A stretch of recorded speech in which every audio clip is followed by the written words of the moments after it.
नमस्कार दोस्तों, मैं हूं सुरजीत श्यामल। आप देख रहे हैं वर्कर वॉइस .in। दोस्तों, आप में से जो लोग भी प्राइवेट कर्मचारी के रूप में या लेबर के रूप में उत्तर प्रदेश राज्य के किसी भी ज़िले, किसी भी शहर के अंदर काम करते हैं, तो आपके लिए उत्तर प्रदेश सरकार की तरफ से आपके महंगाई भत्ते में वृद्धि की गई है, जिसके बाद आपके न्यूनतम वेतन में बढ़ोतरी हो जाएगी।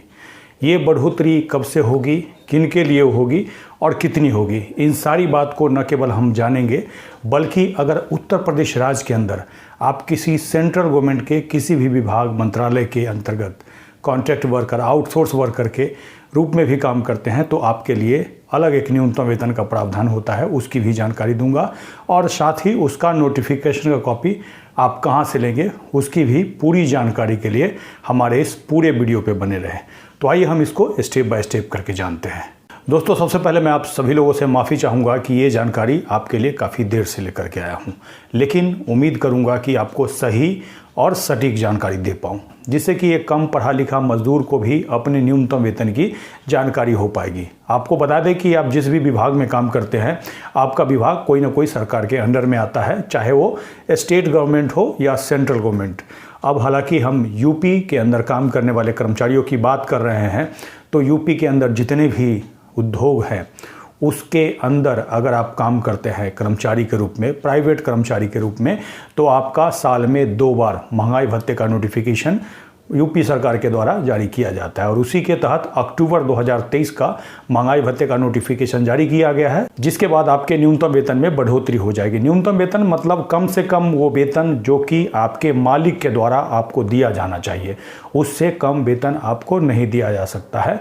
तो आइए हम सबसे पहले ये जान लेते हैं कि उत्तर प्रदेश सरकार के द्वारा 1 अक्टूबर 2023 से महंगाई भत्ते की वृद्धि के बाद आपका न्यूनतम वेतन क्या होगा। दोस्तों, जैसे हमारे वीडियो के डिस्क्रिप्शन में जाएंगे तो आपको हमारे ब्लॉग www.workervoice.in का ये वाला लिंक मिल जाएगा, जिस पे क्लिक करते ही हमारे इस वाले पोस्ट पे आ जाएंगे, जहाँ की हमने आपको पूरी जानकारी देने की कोशिश की है, और जिसमें कि हमने बताया है कि 29/9/2023 को 74 अनुसूचित नियोजित इकाइयों के लिए महंगाई भत्ते का नोटिफिकेशन जारी किया गया है। कहने का मतलब 74 यानी कि 74 जो उद्योग है उत्तर प्रदेश राज्य के अंदर चल रहे हैं, उसके ऊपर ये एप्लीकेबल होगा। तो उस उद्योग और अनुसूचित इकाइयों का जो लिस्ट है हम कहाँ देखेंगे, उसकी भी हम जानकारी देंगे, लेकिन उससे पहले हम जान लेते हैं कि 1 अक्टूबर 2023 से अलग अलग कैटेगरी के अंदर आप काम करते हैं तो आपका न्यूनतम वेतन क्या होगा।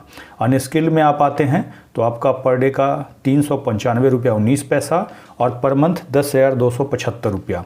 सेमी स्किल्ड में आते हैं तो एक दिन का 434 रुपया 73 पैसा और मंथली जो होगा 11,303 रुपया।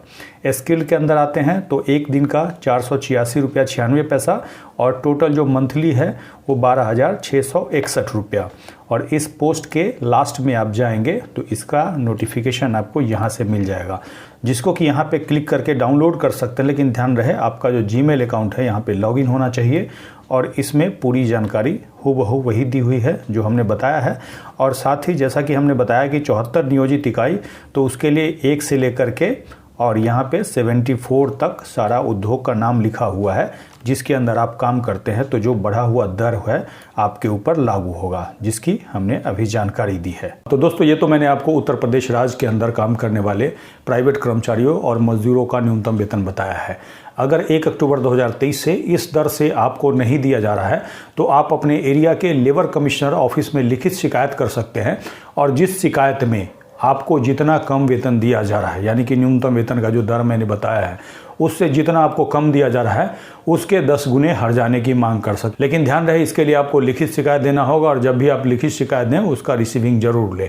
अगर उस अधिकारी के द्वारा आपको रिसीविंग नहीं दिया जाता है तो कोई बात नहीं है, एक कॉपी आप स्पीड पोस्ट या रजिस्टर्ड पोस्ट से जरूर भेजें, क्योंकि जब तक आपके पास रिसीविंग नहीं होगा वो कार्रवाई नहीं करेंगे। इस बात को ध्यान रखिए, कल को मना कर देंगे कि हमें तो शिकायत मिला ही नहीं है। अब जैसा कि हमने बताया था कि अगर उत्तर प्रदेश राज्य के अंदर ही किसी भी जगह पे, किसी भी ज़िले में आप सेंट्रल गवर्नमेंट के किसी विभाग में कॉन्ट्रैक्ट वर्कर या डेली वेजर आदि के रूप में काम करते हैं, तो आपके लिए एक अलग न्यूनतम वेतन का प्रावधान होता है, जो कि उत्तर प्रदेश सरकार के न्यूनतम वेतन से कहीं अधिक है। जैसे कि आप रेलवे के अंदर काम करते हैं, IRCTC के अंदर काम करते हैं, CBSE के अंदर काम करते हैं, इसके अलावा और भी बहुत सारे विभाग हो सकते हैं जो कि भारत सरकार के अंदर आते हों।